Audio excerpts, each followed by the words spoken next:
दोस्तों, motive kids में आपका स्वागत है।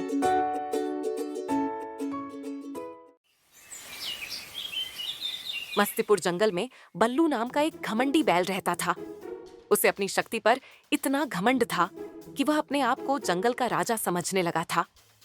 वह रोजाना जंगल के किसी न किसी जानवर से दौड़ने की प्रतियोगिता रखता और साथ ही यह शर्त रखता कि हारने वाला जीतने वाले का जीवन भर नौकर बनकर रहेगा। बैल को नौकर बनाने के लालच में हर रोज कोई ना कोई बैल से शर्त लगा ही लेता था, लेकिन बैल अपनी शक्ति से हमेशा जीत जाया करता था, जिसके बाद वह दूसरे जानवरों को अपना नौकर बना लेता था।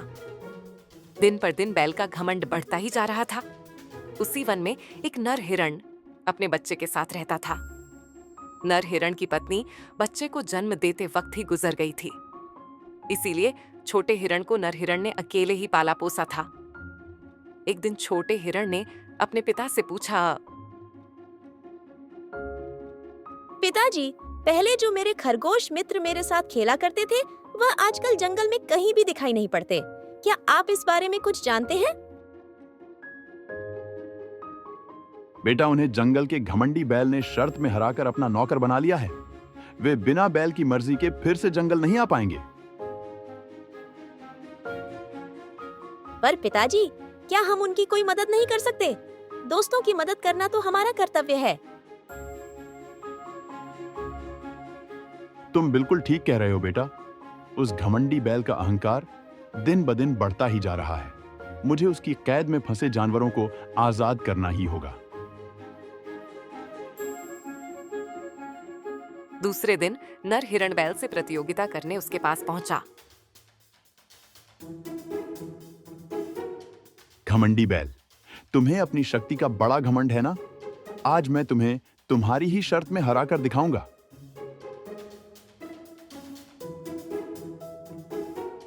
पर उससे पहले तुम्हें यह बात तो याद है ना कि यदि तुम मुझसे हार गए तो आजीवन मेरा नौकर बनकर रहना होगा। हाँ, मुझे याद है। पर अगर मैं तुमसे जीत गया तो तुम्हें सारे जानवरों को अपनी दास्ता से मुक्त करना पड़ेगा। मुझे तुम्हारी शर्त मंजूर है, पर पहले मुझसे जीत कर तो दिखाओ। दोनों ने तय किया कि दौड़ जीतने के लिए उन्हें जंगल के बरगद तक सबसे पहले पहुंचना होगा। दोनों दौड़ के लिए तैयार थे। तभी हाथी ने अपनी सूंड से आवाज निकालकर प्रतियोगिता शुरू की। हिरण और बैल दोनों ही पूरी तेजी के साथ दौड़ रहे थे। जंगल के सभी जानवर हिरण के जीतने की प्रार्थना कर रहे थे। तभी हिरण तेज दौड़ता हुआ बैल से आगे निकलने लगा। यह देखकर बैल को मालूम हो गया था कि वह अब हिरण को नहीं हरा पाएगा। कुशल बैल ने अपने सिंग से हिरण पर वार कर दिया, जिससे हिरण वहीं घायल होकर गिर गया। बैल ने अपने सींग इतनी ताकत से हिरण को मारे थे कि हिरण पूरी तरह से लहूलुहान हो गया था। जंगल के दूसरे जानवर हिरण की मदद के लिए पहुंचते, उससे पहले ही हिरण मर चुका था। हिरण ने अपने प्राण जंगल के जानवरों को बचाने के लिए बलिदान कर दिए थे। छोटा हिरण अपने पिता की लाश से लिपटकर रो रहा था। उसे इतना दुखी देखकर सभी जानवरों की आंखों में आंसू आ गए। सभी को पता था कि बैल ने हिरण को मारा है, पर बैल का इतना खौफ था कि कोई भी जानवर बैल के खिलाफ कुछ भी करने की हिम्मत नहीं जुटा पा रहा था। और ऐसे ही कुछ दिनों तक जंगल में एकांत फैल गया। छोटा हिरण अब अकेला पड़ गया था। वह दिन भर अपने पिता की याद में रोया करता और अपने आप को ही पिता के मृत्यु का गुनहगार मानते हुए कोसता रहता। एक दिन चींटी छोटे हिरण को रोता देख उसके पास पहुंची। अब रोना बंद करो हिरण। अब तुम्हें साहस के साथ अपना जीवन जीना होगा, बिल्कुल तुम्हारे पिता की तरह। मुझे जीवन की अब कोई ख्वाहिश नहीं है। पिताजी की मृत्यु के बाद मैं पूरी तरह टूट चुका हूँ। मैं अब सिर्फ उस बैल से बदला लेना चाहता हूँ, चाहे मेरे प्राण ही क्यों ना चले जाएं। नहीं, तुम्हारे पिताजी पहले ही हमारे लिए अपना बलिदान दे चुके हैं। अब तुम्हें हम कुछ नहीं होने देंगे। तुम्हारे बदले मैं उस बैल से बदला लूंगा। पर तुम तो बहुत छोटी हो। बैल की शक्ति के आगे तुम कैसे टिक पाओगी? हर बार केवल शक्ति लगाना ही पर्याप्त नहीं होता। कभी कभी हमें सूझबूझ और अक्ल से भी काम लेना चाहिए। दूसरे दिन चींटी बैल को चुनौती देने उसके पास पहुंच गई।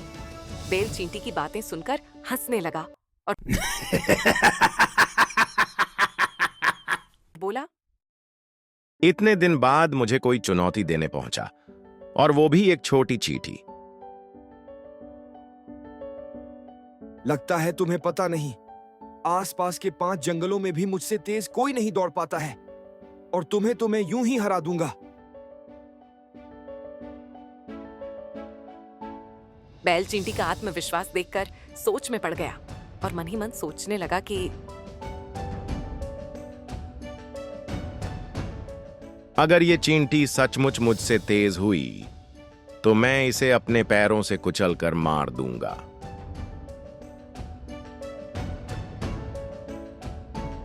बैल दौड़ के लिए तैयार हो गया। आसपास खड़े सभी जानवर चींटी को आश्चर्य से देखने लगे। वो भगवान से यही उम्मीद कर रहे थे कि किसी तरह चींटी की जान बच जाए। चींटी पूरे आत्मविश्वास के साथ एक पत्ते पर खड़ी थी। सभी जानवरों के लिए ये बहुत अजीब था कि तभी हाथी ने अपनी सूंड उठाई और आवाज निकालकर दौड़ शुरू की।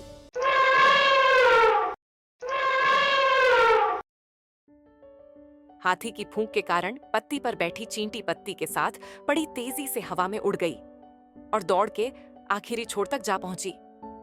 बैल को इसका अंदाजा भी नहीं था कि चींटी दौड़ जीत चुकी है। वह लगातार भाग रहा था और उसे ऐसा लग रहा था कि वह चींटी को पीछे छोड़ चुका है। जब वह आखिरी छोर तक आया तब उसे मालूम हुआ कि चींटी तो दौड़ जीत चुकी है। वो अपनी हार बर्दाश्त ना कर सका और चींटी की तरफ उसे कुचलने दौड़ पड़ा। लेकिन चींटी बैल के कदमों की हवा के कारण वहां से उड़ निकली और बैल के सींग पेड़ में फंस गए। बैल उन्हें निकालने की कोशिश में वहीं तड़पते हुए मर गया और इसी के साथ छोटे हिरण का बदला भी पूरा हुआ। ये कहानी हमें सिखाती है कि केवल शारीरिक शक्ति ही सबसे बड़ी ताकत नहीं होती। बुद्धिमानी और सूझबूझ भी उतनी ही जरूरी है। अहंकार और घमंड अंततः व्यक्ति को विनाश की ओर ले जाते हैं, चाहे वह कितना ही शक्तिशाली क्यों ना हो। साहस का आकार मायने नहीं रखता, बल्कि सही समय पर सही सोच और योजना असंभव को भी संभव बना सकती है। जो दूसरों पर अत्याचार करता है उसका अंत भी अक्सर उसी अत्याचार की वजह से होता है। असली जीत वह है जो सबके भले के लिए हो, न कि सिर्फ अपनी शक्ति दिखाने के लिए। और हाँ दोस्तों, अगर आपको ये कहानी पसंद आई हो तो वीडियो को लाइक करिए, शेयर करिए अपने दोस्तों के साथ और सब्सक्राइब कर लीजिए हमारे चैनल को ताकि अगली कहानी भी आपसे मिस ना हो। और हाँ, बेल आइकन दबाना मत भूलिए। अगली कहानी बहुत खास होने वाली है। तो फिर मिलते हैं अगले शनिवार को। आपका ढेर सारा प्यार और सपोर्ट के लिए धन्यवाद। फिर मिलेंगे, तब तक के लिए अलविदा और खुश रहिए।